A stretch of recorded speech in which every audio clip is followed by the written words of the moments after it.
అయ్యో అంత భయపడకమ్మా. ఇలా భయపడినట్టు యాక్ట్ చేసి నన్ను బాగా బుక్ చేసావు. అయినా నీ లైఫ్లో ఒకడు ఉన్నాడని నాకు చెప్పాలి కదా నాన్న. రే, అలాంటి అమ్మాయితో లైఫ్ మొత్తం కలిసి బ్రతకాలని కోరుకోవాలి కానీ నీ విషయం అడుగుతావా? నువ్వెవడరా చెప్పడానికి?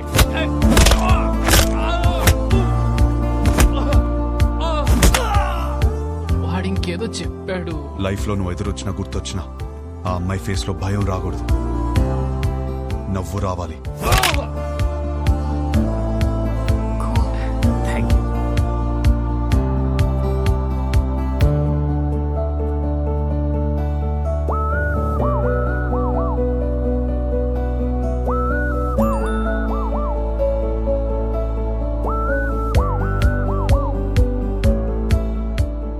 Hold your smile.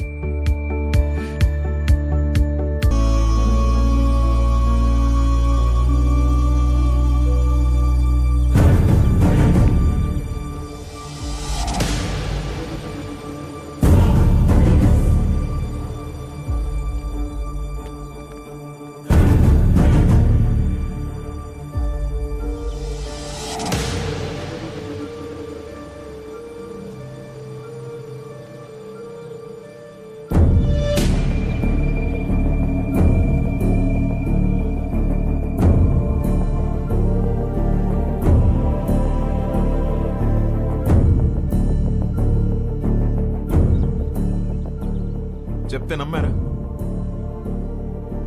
ఇల్లు వదిలేసి వెళ్ళిపోయిన అమ్మాయి మళ్ళీ తిరిగి వస్తే అల్లుడు దొరికాడు అనుకున్నాను.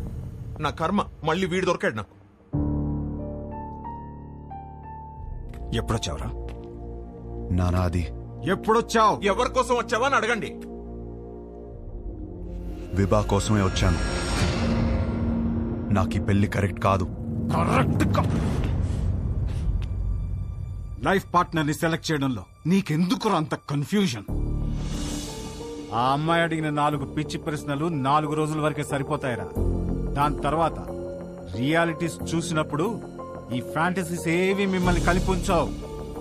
కలిపుంచేది ఒక్కటే ఉంది, సర్దుకుపోయే గుణం. సక్సెస్ఫుల్ కాపురానికి కావలసిన ఫస్ట్ ఎలిజిబిలిటీ అది. ఆ రియాలిటీ మాకు తెలుసు కాబట్టే అందరం కలిసి పక్క పక్కన ఇలా హ్యాపీగా ఉంటున్నాం. అది అర్థం కాకే పెళ్లికి ఎలిజిబిలిటీస్ ఉన్నా కన్ఫ్యూజ్ అవుతున్నాం. అర్థం కాంది మీకే నానా.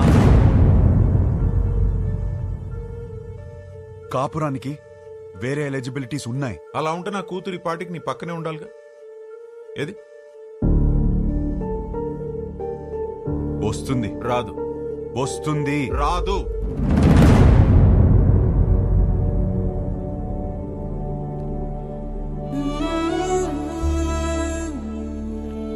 వీడినే నువ్వు కలవబోతుంది.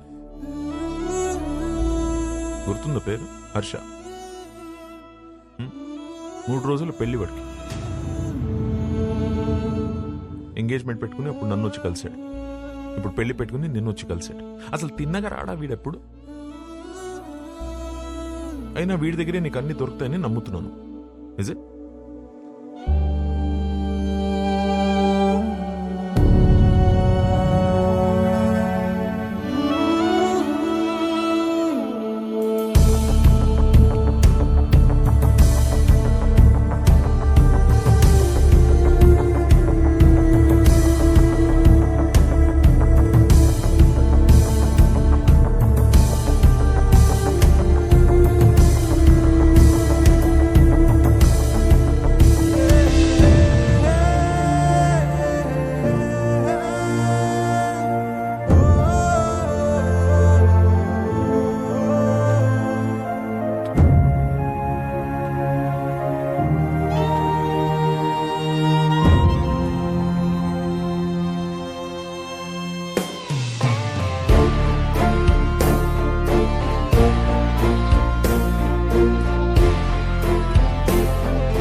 మేము సర్దుకుపోయి బ్రతుకుతున్నామని అర్థమైపోయింది. ఇంకేదో దారి ఉందన్నావుగా, అది చెప్పి చావచ్చుగా. అది చెప్తే అర్థం కాదు, ప్రూవ్ చేయాలి. అది ప్రూవ్ చేయాలంటే నా పక్కన విభా ఉండాలి. ఇన్నిసార్లు ఫోన్ చేసి ఫోన్ ఎత్తలేదంటే తను మళ్ళీ హర్ట్ అయి ఉంటుంది. తను హర్ట్ అయితే వచ్చి మా పైన జోకులేస్తుంది. అది జరగలేదు కాబట్టి నాకు ఇంకా హోప్ ఉంది. సరే, మాకు టైం అవుతుంది. పక్కనే ఓ పెళ్లికి వెళ్తున్నాం. నిన్నెక్కడ డ్రాప్ చేయాలో చెప్పు. ఎవరి పెళ్ళికి బ్రదర్? మేఘా, హర్ష. మేఘా నీకేమవుతుంది?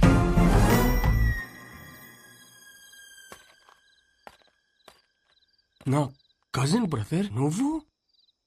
నేను హర్ష బ్రదర్.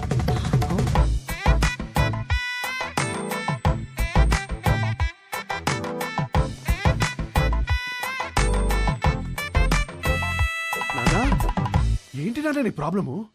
మేఘాన్ని చేసుకుంటే లైఫ్ ఎంత బాగుంటుందో తెలుసా?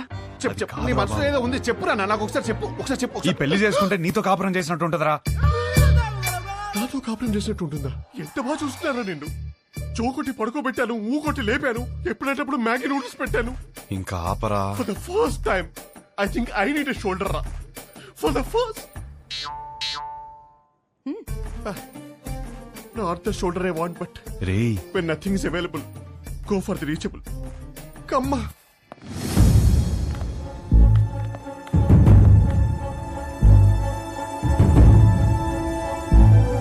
నీకు విభా తెలుసా?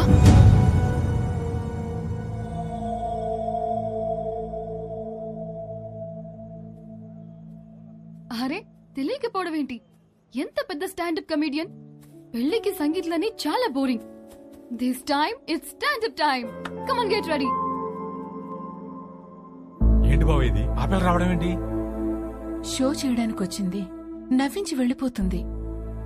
నవ్వించకపోయినా పర్వాలేదు, నవ్వుల పాలు చేయకపోతే చాలు. హర్ష, విభా బాగా హర్ట్ అయి ఉంటుంది. ఇప్పుడు ఎలాంటి జోక్స్ వేస్తుందో ఏంటో. ఆ జోకులు నీ మీద మాత్రం వేయకూడదని కోరుకుంటున్నా.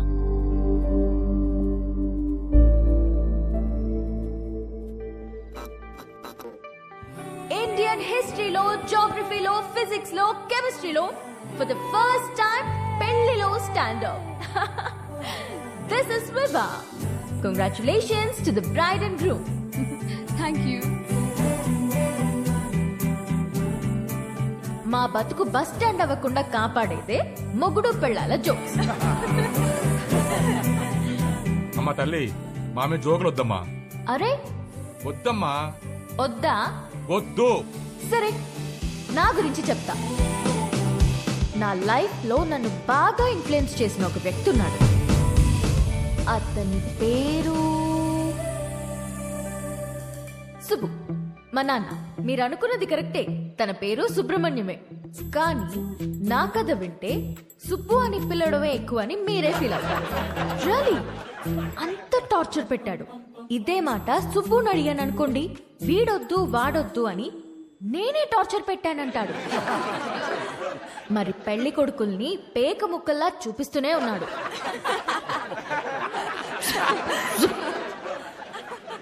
నేనేమో కింగ్ని ఎక్స్పెక్ట్ చేస్తుంటే 13 కార్డులో జోకర్లే. 13 జోకర్లనే చూపిస్తుంటే నేనేం చేస్తాను? కేంద్రా నింజా. అప్పుడొచ్చాడు నా రాజకుమారుడు.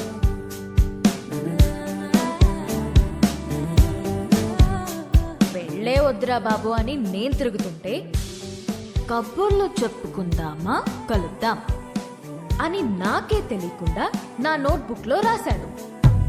సుబ్బు పంపిన జోకర్ అయి ఉంటాడులే అనుకుని లోలా బైక్ ఎక్కా. వాడు చెప్పాడు కబుర్లు. రోజంతా టైమే తెలియలేదు. దిగాక తెలిసింది వాడు లోలా వాడు కాదు, ఆ బుక్ లో రాసిన అవులాగాడు. సుబ్బు పంపిన వాడికి అంత బుర్ర ఉండదే అనుకుని దమ్ముంటే కలువన్నాను. వాడి సంగతి తేల్చేద్దామని రమ్మన్నా. పెళ్లి విషయంలో నాకున్న భయం పోవాలంటే యూ నీడ్ అ హోప్ అని నా కోసం పింక్ బలూన్ పెట్టాడు. హోప్ అంటే ఎంత బలంగా ఉండాలి. బలూన్ ఇచ్చాడు. అదే ఆలోచించుకుంటూ సిటీ మొత్తం తిరిగాను. అప్పుడు తగిలాడు ఒకడు. చుట్టూ పొదలు, మనుషులు లేరు. వెన్నులో వణుకు మొదలైంది. ఏం కావాలరా అని అడిగితే ఒక్క ఛాన్స్ ఇమ్మన్నాడు. ఎలాగో ఎస్కేప్ అయ్యి ఇంటికొచ్చాను గాని వణుకు మాత్రం తగ్గలేదు. ఎవరితోనైనా మాట్లాడితే భయం పోతుందని కాంటాక్ట్ లిస్ట్ మొత్తం వెతికాను. ఎవరికే చేయాలనిపించలేదు. సుబ్బుకి చేద్దామంటే అక్కడికి ఎందుకు వెళ్ళావు, అక్కడేం పని నీకు అని మొదలెడతాడు. నా సిచ్యువేషన్ని అర్థం చేసుకోడు. సడన్ గా ఒంటరిగా ఉన్నానని అనిపించింది. కాంటాక్ట్ లిస్ట్ లో ఎన్ని వందల పేర్లు ఉన్నాయని కాదు, అవసరమైనప్పుడు మన ఎమోషన్స్ ని షేర్ చేసుకోవడానికి మనకంటూ ఒకడు ఉండాలి. అందుకే పెళ్లి చేస్తారేమో. అప్పుడొచ్చింది మెసేజ్ వాడి దగ్గర నుండి, calm down, you're not alone అని. ఆ ఒక్క మాట నాకు ధైర్యాన్ని ఇచ్చింది.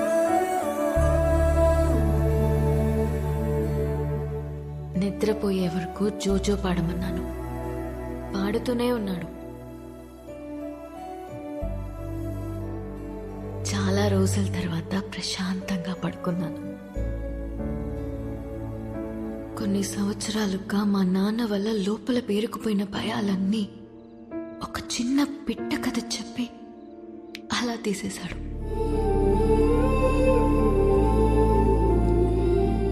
కనిపించకుండానే ఒక కాపురం చూపించాడు. కలుద్దామనుకున్నా. మా నాన్నకి హీ ఈజ్ ద వన్ అని చూపించాలని వెయిట్ చేశాను. అంతలోనే మా నాన్న షాక్ ఇచ్చాడు, వాడికి పెళ్లి అని.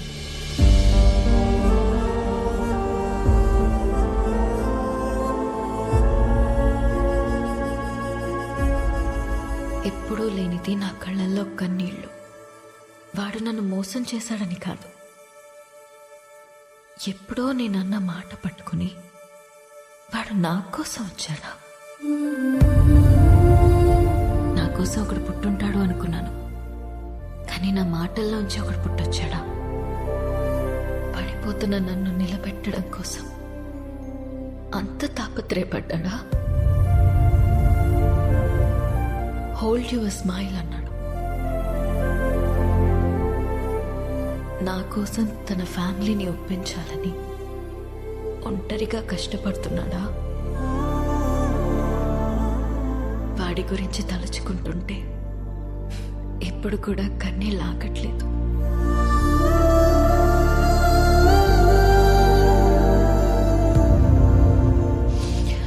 ఇప్పటికిప్పుడు వాడిని హక్ చేసుకోవాలనుంది,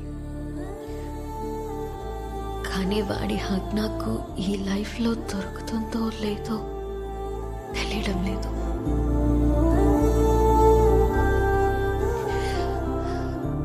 కథ మధ్యలో ఆపేస్తున్నందుకు క్షమించండి.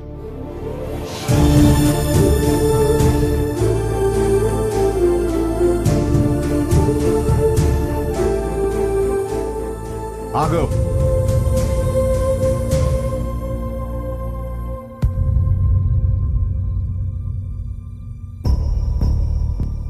ఆగాను, చెప్పండి.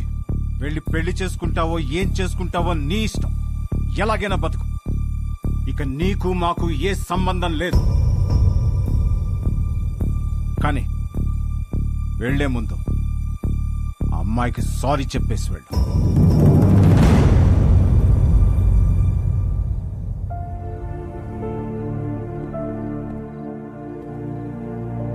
చూడు మేఘా, నీకు సారీ చెప్పాలా లేదా విభాని ఎందుకు పెళ్లి చేసుకోవాలి తెలియాలా?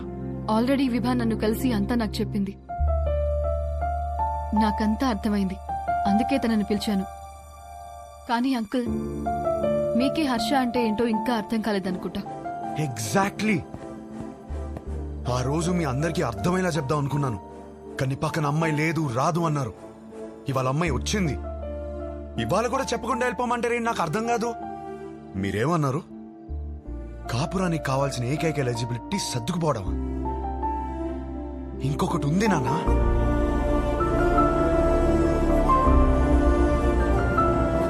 విభా మాటల్లో కనిపించిందే రొమాన్స్. అది అస్సలైన ఎలిజిబిలిటీ. విభాన్ కలిసి మొదటి రోజే అడిగేసింది, what you expect from my married life అని. నేనేదోలా ఏదేదో అనేసాను. లవ్ అని కూడా అన్నాను. కానీ ఆ తర్వాత తెలిసింది లవ్ కన్నా గొప్పది రొమాన్స్ అని. నా లైఫ్ అంతా రొమాన్స్ తో నిండిపోవాలి. అంటే ఏంట్రా మీ అంతా రొమాన్స్లు చేయకుండా కాపురాలు చేస్తున్నావా, పిల్లలు కనేస్తున్నావా? మామయ్య మీకు ఎలా చెప్పాలి? మీకు ప్రేమ అంటే అర్థమవుతుంది, రొమాన్స్ అనగానే ఏదో బూతులా మాట్లాడతారని నాకు అర్థం కాదు. రొమాన్స్ అంటే గదిలోకి వెళ్ళి తలుపులేసేసి 10 నిమిషాలు ముగించే పని కాదు. రొమాన్స్ అంటే ప్రేమని చూపించడం. ప్రతి ఒక్కళ్ళు ప్రేమిస్తున్నానని చెప్పేవాళ్లే, కానీ ఎంతమంది ఆ ప్రేమని చూపిస్తున్నారు? ఎలా ఎవరు చూపించట్లేదని ఎట్లా అంటావు? మేము చూపిస్తున్నాం ఇక్కడ. ఏంటి సార్ ఎలా చూపించారు? గిఫ్ట్ తెచ్చి తీసుకో అని టేబుల్ మీద పడేశారు అలానా? కాస్ట్లీ గిఫ్ట్ ఇచ్చారని మీరు పొంగిపోవడం కాదు సార్, దగ్గరికి వెళ్ళి ఆవిడ పొంగిపోయేలా ఇవ్వటంలో ఉంది ప్రేమను చూపించటం. అప్పుడు 10 రూపాయలు గిఫ్ట్ ఇచ్చినా సరిపోతుంది. పెద్దవాళ్ళతో ఏంట్రా ఆ మాటలు? మాకు ఆ మాత్రం తెలీదా? మొగుడు పక్కనున్నంతసేపు కోట్లు సంపాదించు, లగ్జరీ కావాలంటారు. సంపాదించడానికి వెళ్తే నువ్వు పక్కన లేవంటారు. కాస్త ప్రేమని చూపించడం తెలిస్తే రెండిట్లో ఏదో లగ్జరీ అని తెలుస్తుంది కదా. లేదా అన్ని ఒకరి దగ్గర దొరకవని స్టేట్మెంట్లు ఇస్తారు. ఒకరి దగ్గర దొరకకపోతే ఇంకెక్కడ దొరకదు సార్. ఇద్దరు సంతోషంగా ఉండాలని పెళ్లి చేసుకుని ఒకరినొకరు బాధ పెట్టుకుంటున్నారు. ఆ బాధని ఎలా తీర్చాలని నేర్పించకుండా సర్దుకుపో అంటుంటే ఎలాగో బ్రతికి చావు అన్నట్టుంది నాకు. నాకు అలా పక్కనే బ్రతకాలని లేదు నాన్న. నాకు నా వైఫ్ తో చాలా అంటే చాలా దగ్గరగా బ్రతకాలనుంది. అలా బ్రతకాలని తెలిసిన అమ్మాయి విభా. కాపురం పాత పడకుండా ఫ్రెష్ గా ఉండాలంటే ఒక గ్రేట్ రొమాన్స్ కావాలని తెలిసిన అమ్మాయి విభా. తన బాడీ తనది మాత్రమే కాదు, వచ్చేవాడిది కూడా అని హెల్దీగా అందంగా ఉంచడంలో ఎంత రొమాన్స్ ఉంది. మొగుడు పక్కనే ఉన్నప్పుడు కబుర్లు పుడుతూనే ఉండాలని ఒక అమ్మాయి కోరుకోవడంలో ఎంత రొమాన్స్ ఉంది. నాకు సన్సెట్ ఇష్టం, ఎందుకంటే నా లైఫ్ పార్ట్నర్ ఇంట్లో వెయిట్ చేస్తుందని ఆశ రేజ్ చేస్తుంది కాబట్టి. ఇలా ఆలోచించడం డర్టీ అయితే కొంచెం డర్టీ మైండ్ ఉండాలి నాన్న. నువ్వేమన్నావు మావయ్య? పెళ్లి చేసుకోవడానికా ఉంచుకోవడానికా? ఉంచుకోవడానికే, దగ్గరగా ఉంచుకోవడానికి. ఇవన్నీ తెలియకే కోర్టులో తలదించుకున్నాను. ఇప్పుడు తలెత్తి చెప్తున్నాను, నా కాపురం బాగుంటుంది. నాకు విభానిచ్చి పెళ్లి చేయండి.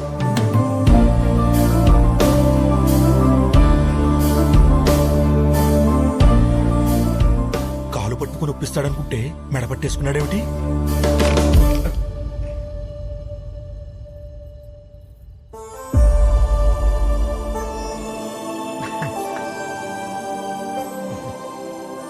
రే, అమ్మాయి బాధపడుతూ ఉంటుంది, వెళ్ళి కబుర్లు చెప్పు, కౌగిలించుకో.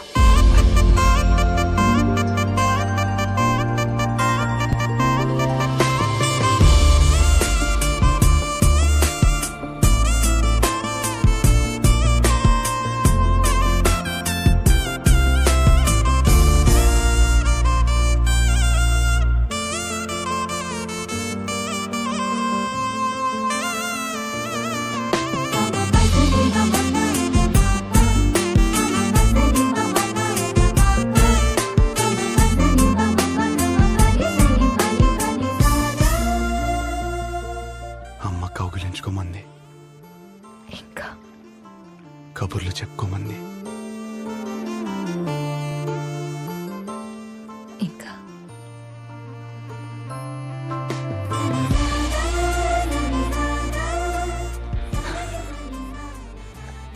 నీతో కనీసం 25,000 మీల్స్ కలిసి తినాలి.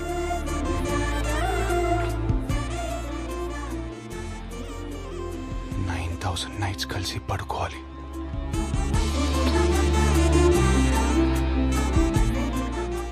కొన్ని వందల వెకేషన్కి వెళ్ళాలి. అన్నిటికీ మించి కొన్ని లక్షల కబుర్లు అమ్మకి చెప్పుకోవాలి.